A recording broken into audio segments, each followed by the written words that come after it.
So, good morning, everyone. My name is Mukul. I am a postdoc at UMass Amherst, and today I'll be talking about our recent work titled Differentially Private Multi-Party Sketching for Large-Scale Statistics. And this is a joint work with my collaborators, Sengal Choi, my PhD advisor, Dana Solid, and another collaborator, Arkady Yerukhimovich. Most of this work was done when I was a student at University of Maryland. So let's get started. So it's no secret that big data and large scale statistics play a huge part in our lives today. Organizations possess a lot of data about entire populations, and many parts of this data is actually sensitive. Uh, and organizations don't do it for fun, right? So they have a need. They want to compute certain aggregate statistics on this data in order to facilitate us and provide us services. So, however, there is this huge tension between the privacy of the individuals because the sensitive data is important and the need to facilitate and provide these facilities. So an example that we had in mind of this kind of scenario was imagine that you have a network like Tor and you want to have some aggregate statistics over Tor. So how many people are logging in, how many people are using Tor, and things like that. And it's immediately clear why privacy is important, and that is why people use Tor. So this is the need. This is what we want to try to address through this work, that we want to provide secure ways to compute aggregate statistics, and we want to do it at a much larger scale, like Tor. So what can be done?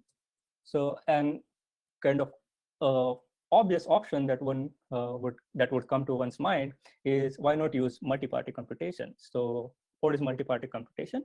Multi-party computation is a protocol wherein consider that you have these separate parties and each of them has some sensitive confidential data that they possess, which they don't want to share with anyone else, but they still want to compute some predefined function on these sensitive inputs.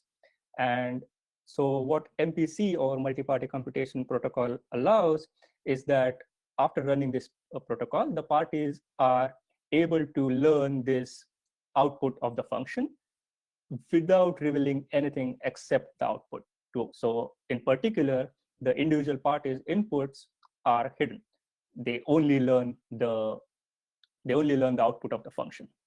And the setting that we consider is that of honest majority, or what it means is there are at least half of the parties participating in this protocol are honest and not corrupted, and a semi-honest adversary, which means that the corrupted parties also stick to the protocol. They follow everything as they are supposed to, but they try to learn about other parties' inputs through this by reading these protocol messages. So that is the setting that we are in. So this sounds great, right? So what's left to be done? So remember that I said that the multi-party protocol, MPC protocol, reveals nothing except the output of the computation. However, in certain scenarios, this output of the computation itself can leak information. So for example, in case of Tor, you can think that if you reveal the exact count of people logging in and logging out of Tor on particular days, then you can learn whether a particular IP address participated in the Tor on a single day or not. So these kind of information can still be leaked even if you use multi-party MPC protocols. Additionally, MPC protocols are still not practical for large inputs. They are very expensive. If you have data sizes which runs in millions or hundreds of millions, then it is really inefficient to run this MPC protocols. So what can we do? So we have these two problems. That first, we want to ensure that the individuals get privacy even when you leak this, not leak, but even if you give this output function F, and we need to address this inefficiency of MPC. So another natural solution to address the privacy issue is that why not use differential privacy? So this is another cryptographic mechanism for those of you who already know it. So what is differential privacy? Informally, one can think of differential privacy as a mechanism which outputs some aggregate data, which outputs some aggregate statistics over a large data set. And it has property that you cannot infer whether a specific input contributed to this aggregate value or not. So that is the informally, you can think, the guarantee that you get from differential privacy. And here is like the technical definition. And here, if you see this X and X prime, you can think of these two data sets which differ on only one input. And the guarantee is that by running this mechanism, by observing the output of this mechanism M on these two different data sets, you cannot, they're very close in distribution to each other. So that's the differential privacy. So what we want is to kind of club these two together, MPC and differential privacy. And this inherently solves the problem of privacy, because now we no longer give the actual outputs. We actually produce the noisy outputs in order to get the differential privacy through the MPC mechanism. So just to summarize what we saw till now, so the MPC protocols give you secrecy of the input. It tells that no one can learn anything except the output of the function. That's great. However, it can leak something. The output itself can leak something about the inputs. And that is addressed by the differential privacy, which says that you don't know about whether individual input contributed to this function output or not. So by combining these two, we get kind of best of both worlds. We have the secrecy as well as the privacy of the inputs. However, another important thing that we started with was that we want to make this suitable for large data. And what I mean by this is, in particular, we really want sublinear algorithms. We want that the MPC protocols should not take as long as the input data size to learn, because they are really inefficient in that case. So what can we do to address that? So here is another idea. Since we already have the noisy outputs, since we already are going to output the noisy outputs to achieve differential privacy, why not actually output the approximate computations of these outputs rather than exactly counting? And we all know that approximate computation can be really faster than the exact computation. And specifically, we rely on something called as sketching algorithms to achieve this. This is a very well-studied area. So let's see what these sketching algorithms are. So you can think of this scenario that you have some large data set and you want to compute some aggregate statistics or tests on this data set. And you can do it by computing on the entire data set, and it's going to be really inefficient. However, what a sketching algorithm does is it takes this data set and produces a very compact, succinct sketch of the data set. And this sketch is really, really small. It's like really short. And now you can use this sketch to compute an approximate of the statistics that you wanted to compute. And this is really fast. So that is what the sketching algorithm is. And another cool property of these sketching algorithms is that when you have a new data item, let's say your data is streaming and your data is getting updated, you don't need to compute this sketch over and over again. What you can actually do is that you can take the original or the old sketch that you can have the new data and generate an updated sketch, which can be used to compute the approximation of the statistics like in the previous step. So this is an overview of general sketching algorithms. In addition to this, we need another property for the sketches to be satisfied that we call mergeability, which means that you can actually merge two sketches to generate a third sketch representing both the data. And it will be kind of clear later on in the talk that where we need it and why we need it. And this is not really a very strict requirement. I'll talk about it later. So just to give you an overview, we started with the problem of the MPC not providing privacy and it being inefficient. And we kind of address these two by combining MPC with differential privacy and sketching. So we are going to output the noisy versions of the function output, and we are going to use the sketches to compute the MPC part. And this will solve the problem that the data sizes are large, because now hopefully, because the sketch is succinct, the input to the MPC will be really small, will be sublinear in that data size, actual data size. Okay, so here is an overview of the general framework. So the parties are going to locally compute these sketches on their data. We are going to compute we are going to use these sketches inside the MPC protocol. So now the MPC protocol is really fast because the sketches are short and succinct. And then we are going to output an approximate aggregate output, which is differentially private. So this is how the whole framework works. Okay. So as many of you would know, secure MPC and cryptography, differential privacy, or secure and private aggregation, as well as the sketching, estimation. These are very active research areas. There has been a lot of work being done in these areas. And this list is like by no means comprehensive. It's like a very, very non-comprehensive list of the prior work in these areas. And then there has been some work at the intersection of these individual areas as well. However, the novelty of our work is that we lie at the intersection of all these three and benefit from the, the advantages of these three areas, as we'll see further in the talk. All right. So just to highlight our contributions, we specifically show that a sketching algorithm called log-log sketch is a differentially private algorithm, and I'll talk about this log-log sketch in a couple of slides. So this is like you can think of this like an instantiation of our framework. So we instantiate our framework with this particular sketch called log-log sketch. We extend this first result to the multi-party setting, where we now show that how you can use this log-log sketch and achieve differential privacy in a distributed setting. And we want to compute something called as disjoint counts. And again, this will be clear in the next slide, what these two things mean, disjoint counts and log-log sketch.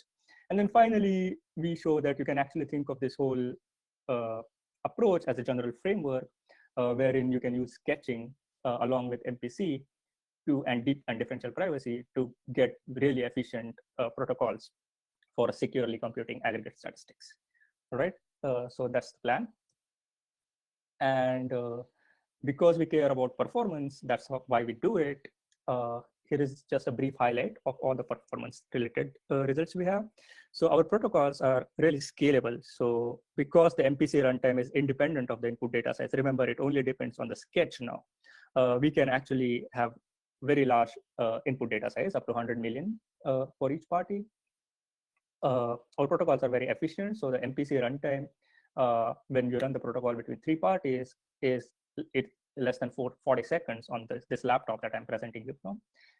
And the sketching algorithms and the aggregate output that we get are really accurate. So you have a multiplicative error in your statistics of up to 3%, which is not that bad for the private scenario.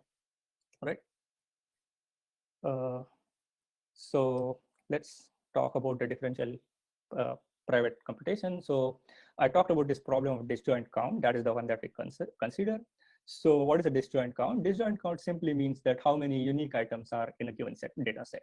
So in this data set, if you see, there are only 2 IP addresses which are occurring over and over again. So the disjoint count for this data set is 2. If you consider another data set, the disjoint count for the second data set is 3. What you can also do is you can think of disjoint counts over multiple data sets. So if you want to consider a disjoint count between these 2 data sets, then it's 4, because the 255 IP address is common in both the data sets. So this is kind of what we want to do in a multi-party setting. All right. So the sketching algorithm that we use, as I've been saying, is called log-log sketch. It's a very well-studied sketching algorithm. And our goal is to have this approximate count of distinct elements in a data set using this log-log sketch. So one assumption that we can make is that these distinct elements come from a uniform random distribution, and this can be easily achieved by hashing the elements of the data set D. So what is the intuition behind this log-log sketch? So if you consider that you have n distinct elements which are distributed uniform randomly in a data set, then you can think that the maximum number of leading zeros between these elements, if you consider, that kind of gives a fairly good approximate of the logarithm of n. So that is what we are going to count. So we are going to count and store this very short number, which is just how many leading zeros occur, like what is the maximum number of leading zeros that occur. The problem is this gives a really good approximation, but the variance is quite high. So what do? We repeat this process over and over again and take an average. That's basically what the log-log sketch does. So to give a high-level overview, we first hash all the elements and place each hash value in this k bucket. So this, you can think of repeating the experiment k times. And then we compute the approximate counts for each of these buckets using the leading number of maximum leading number of zeros and take an average. That's the log-log sketch. So our first contribution is to show that this log-log sketch is already differential private in some sense. So what do I mean by that? So if you imagine that this hash function that is being used to compute the log-log sketch is private, then we show that the log-log sketch is already differentially private. So here is the actual theorem statement that says for sufficiently large parameters, the log-log sketch is already differential private as long as the hash is secret. Okay. So how do we prove this? So our goal is to show that we have differential privacy. So for simplicity, we'll just consider the case where there's only a single bucket. So we do this experiment only once. But these results extend very easily to the multiple bucket, multiple time setting. And you can see the proof in the paper. So what is the idea? So let's for a moment consider another experiment, which does the following. It samples n binary strings from a uniform random distribution, and then outputs the maximum number of leading zeros over these sampled strings. Okay, and this is, if you think, this is really similar if the hash function is not known. It's like identical if the hash function is secret, and you think of hash function as a random oracle, which just gives away a random string. So all we need to do is show that this experiment is differentially private. And how do we do that? And what does it mean to show that this experiment is differentially private? What we really need to show that if you plot the distribution of the output of this experiment, that it takes a particular value, then you need to show that the distribution when you have n strings versus n plus 1 strings is really close to each other. That's the difference between the data sets, right? Where a particular input is there or not. It's whether there are n inputs or n plus 1 inputs. And as you can see, for this distribution, it's really close as n goes higher. So this is why the log-log sketch is differentially private. So let's go a little faster and go ahead. So now we want to extend this to multi-party setting. In particular, we want to have a protocol for securely computing log-log sketch, which will be used for counting the disjoint counts in a distributed setting. And there is a beautiful theorem by Shi, Chan, Riffel, and Song, which says that if you have a function f, which is already differentially private, and you have a MPC protocol to compute this f, then you already have differential privacy in this distributed setting. So that sounds fantastic, right? So you have this log-log sketch, which is differentially private. You have theorem by Shi et al. So we're done, right? Not really. We need to do a little bit extra work. And why is that? So think of it in this way. So we have these local sketches, which will give us local disjoint counts. However, we want to have the aggregate disjoint count. Therefore, we need to merge this sketches. So remember I talked about mergeability of sketching at the beginning. This is where it comes in. We want to merge the sketches together so that we can have an aggregate count. For this, we need to use the public hash function, because now if each party uses their own hash functions, then how do we merge them? The results will be all over the place. So we need them to use the same hash function. We need the hash function to be public for this. And we show that log-log sketch is differentially private only if the hash function is private. So this is where the problem is. We showed that it gives us privacy if hash function is private, but we need to use the public hash function. So how do we work with this? And this is why we need to do a little bit of work, as I said. So again, what do we need is we want to merge all the sketches inside MPC, and we need to use the public hash function for that. And in order to get differential privacy when the hash function is public, we actually need to add a little bit extra noise in this MPC protocol, through this MPC protocol. So we have to compute some noise in a distributed way and add it to the output in order to get the differential privacy even when the hash function is public. And this mechanism was introduced by Dwork and Roth, and it's called Laplace mechanism for those who are familiar with this, these notions. However, our protocol is much more efficient than theirs. So this is the whole idea. So now we know how to extend the differential privacy to the multi-party setting. So we have this local pre-processing where parties compute sketch, we merge them together, and then add some noise in a distributed way in this MPC protocol, and we get the differentially private approximation of the aggregate output, right? So here are the performance, because why do we do this? We need to care about performance as well. So if you see these are the actual practice results of the experiment. The MPC runtime remains constant throughout the experiment. So we tried our experiments on different input sizes, and the MPC data size remains constant. Now, why is that? Because the MPC input to the MPC is just the sketches. So the sketch size doesn't change. And hence, the MPC runtime is constant and really small. That's great. And the local runtime, local pre-processing time, kind of grows linearly in the input size because you're hashing all the items. You want to hash the entire data set. So that's also seen here. So, and then we did some more experiments about accuracy and like other choices or what are the trade-offs between these parameters. And I encourage all of you to go and check out that in the paper. So a few more details about the experimental setup. We use MPyC library for running the MPC protocol. The data sets that we use were the IP address data set from University of Michigan and the IP address logs from FIFA Soccer World Cup 98. Both these data sets are publicly available. And we also use AES as a hash function while computing the log sketches, right? So with that, I'm just going to talk about how this whole framework can be, how this can be seen as an instantiation of this entire framework. So we have these parties. So how does the framework work? Let's say you have some sketching algorithm for computing statistics S. You compute these local sketches. Then you need to merge these sketches. That is why we need a mergeability. You merge these sketches inside the MPC protocol. You add some noise to the output and release the differential private approximation. What is here? I'm written that S has low sensitivity. What is this? So you can think of sensitivity as like how much the statistics H fluctuates when you change a single input. And this is important because you need to add noise to compensate these fluctuations to get differential privacy. So we want that S has reasonable sensitivity to make this work. So that's the whole protocol. That's the whole idea. So just to give a summary of what we discussed, we show that with an instantiation that log sketch is differentially private.